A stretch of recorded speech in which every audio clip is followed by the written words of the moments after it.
कितना भी प्रयत्न करने पर भी कर्तृत्व भाव बढ़ता ही जा रहा है, कम नहीं हो रहा है, क्यों? ऐसा है, ये जो कर्तापन भाव है, गीता में भगवान कृष्ण ने बड़े सरल शब्दों में ये कहा है कि व्यक्ति कर्ता नहीं है।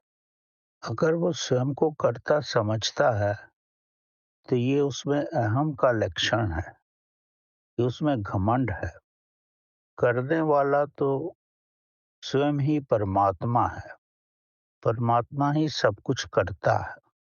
जब तक व्यक्ति पूर्ण रूप से स्वयं को परमात्मा पे समर्पित नहीं कर देता, तन, मन और वचन से, तब तक उसमें अहम की भावना रहती ही है। जब व्यक्ति पूर्ण रूप से समर्पित हो जाता है, तो ये जब समझने लगता है कि करने वाला केवल परमात्मा है, केवल ही परमात्मा है, तभी उसमें कर्तापन की भावना का अंत होता है। ये स्थिति तभी आती है जब ज्ञान एक स्तर पे पहुंचता है। जब तक ज्ञान का स्तर नहीं होता, तब तक ना उसमें प्रेम आ पाता है और ना ही भक्ति आ पाती है। तो ज्ञान को स्तर पे पहुंचाने के लिए ध्यान की अतिक आवश्यकता है।